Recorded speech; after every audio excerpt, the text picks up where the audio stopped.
Smart স্ক্রিনে আঁকা হৃদয়হীন হাসির অভিনয়। এ যে বন্ধুত্ব নয়, কেবল সময়ের সঙ্গী ছায়া।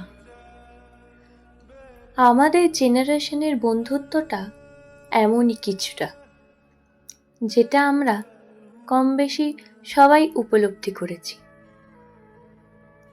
কলমে রোহিত রজক, কণ্ঠে রানী চ্যাটার্জি। আমি ছিলাম সেই বন্ধু যে তোকে নিজের মানুষ ভেবে নিজেকে ছোট করে তোকে বড় করেছিল। ঘুরেছি, হেসেছি, বাচ্চার মতো আনন্দে ভেসেছি। কারণ তোকে আপন ভেবেছিলাম।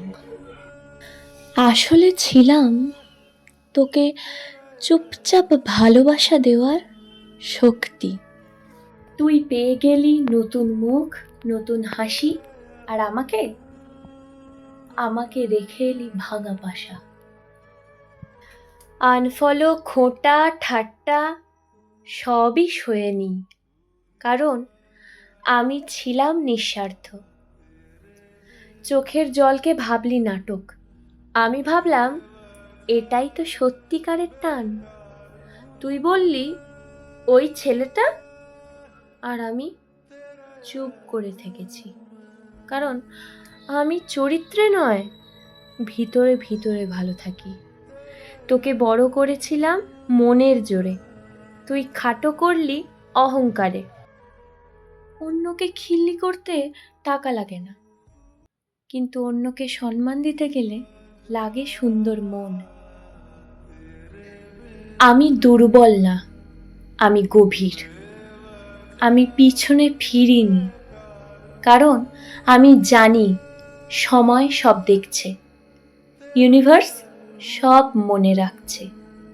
ভগবান জানেন কার চোখ ভিজেছে নিঃশব্দে, কার হৃদয় সত্যি ছিল, কারটা শুধু অভিনয়।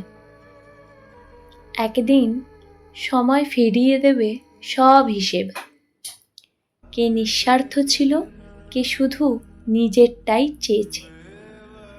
যার মন স্বচ্ছ সেই জেতে, আর মুখোশধারীরা হারিয়ে যায় তাদেরই ছায়ায়। শেষে জিতে যায় সে, যে সময়কে দেয় ভালোবাসার উত্তর, যার চোখের জল দেখে কাঁপে ইউনিভার্সের অন্তর। ভগবানও চুপচাপ থেকেও জানেন সব। কে কাঁদে নীরবে, কে হাসে শুধুই মুখরচনায়। আমি থামিনি, আমি থামব না। আমি ছিলাম, আমি আছি, সেই সত্যিকারের বন্ধু, যার পাশে থাকে সময়, ইউনিভার্স আর ঈশ্বর নীরব সাক্ষী হয়ে।